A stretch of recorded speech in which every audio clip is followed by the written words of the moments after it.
People who asked for a pencil every single day in school, what happened? I was that kid who never had a pencil. Every single day for 3 years, I'd ask someone to borrow one. Teachers would roll their eyes, classmates would groan, and I'd promise to bring my own tomorrow. I never did. Mrs. Peterson, my 4th grade teacher, finally got fed up with it. She made this big announcement in front of the whole class about responsibility and being prepared. She said if I asked for another pencil, she'd call my parents. The next day, I needed a pencil for our math test. I was too scared to ask anyone, so I just sat there staring at the blank paper. When Mrs. Peterson came by my desk, she saw I wasn't writing anything. "Where's your pencil?" she asked quietly. I started crying right there in front of everyone. Not because I was embarrassed, but because I was tired of lying about why I never had school supplies. That afternoon, Mrs. Peterson kept me after class. She didn't yell or lecture me. She just asked why I never brought pencils to school. I told her the truth for the first time. My dad left when I was 6, and Mom worked 2 jobs just to pay rent. We lived in this tiny apartment with broken windows and no heat half the time. Mom would give me lunch money, but I'd spend it on pencils at the school store. Then I'd be hungry all day, so I'd ask kids for food. But pencils would break or get lost, and I'd be back to having nothing. It was this endless cycle of needing things we couldn't afford. Mrs. Peterson listened to everything without interrupting. When I finished talking, she opened her desk drawer and pulled out this huge box of pencils. Brand new ones, still in packages. "These are yours now," she said. "Keep them in your backpack. When one breaks, get another one. When you run out, come tell me privately and I'll refill your supply." She also started keeping granola bars in her desk. Whenever I looked hungry, she'd quietly slip me one during recess. She never made a big deal about it or asked questions,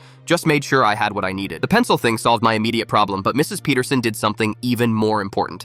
She started helping me with homework after school. Not because I was behind, but because she knew I didn't have a quiet place to study at home. Our apartment was always chaotic. Mom's boyfriend would come over drunk and start fights. The neighbors upstairs had parties every night. There was nowhere peaceful to concentrate on schoolwork. Mrs. Peterson would let me stay in her classroom until 5 o'clock. She'd help me with math problems, read my essays, and make sure I understood everything before sending me home. She said I was smart and just needed the right environment. Because of those after-school sessions, my grades went from barely passing to honor roll. I started feeling confident about school instead of just surviving each day. Other teachers began noticing me for good reasons instead of always asking to borrow supplies. In 5th grade, I qualified for the gifted program. 6th grade, I made student council. By high school, I was taking advanced placement classes and getting college recruitment letters. Mrs. Peterson came to my high school graduation. She was retired by then, but she drove 2 hours just to watch me walk across that stage. She brought me a gift, a fancy wooden pencil box filled with mechanical pencils. "For college," she said with tears in her eyes, "so you're always prepared." I'm 28 now, working as an engineer at a tech company. I make good money, own my house, and never worry about having basic supplies, but I still keep that wooden pencil box on my desk at work. Last month, I started volunteering at an elementary school in a low-income neighborhood. I bring boxes of pencils, snacks, and stay after hours to help kids with homework, just like Mrs. Peterson did for me. There's this 3rd grader named Marcus who asks for a pencil every single day. Instead of getting frustrated,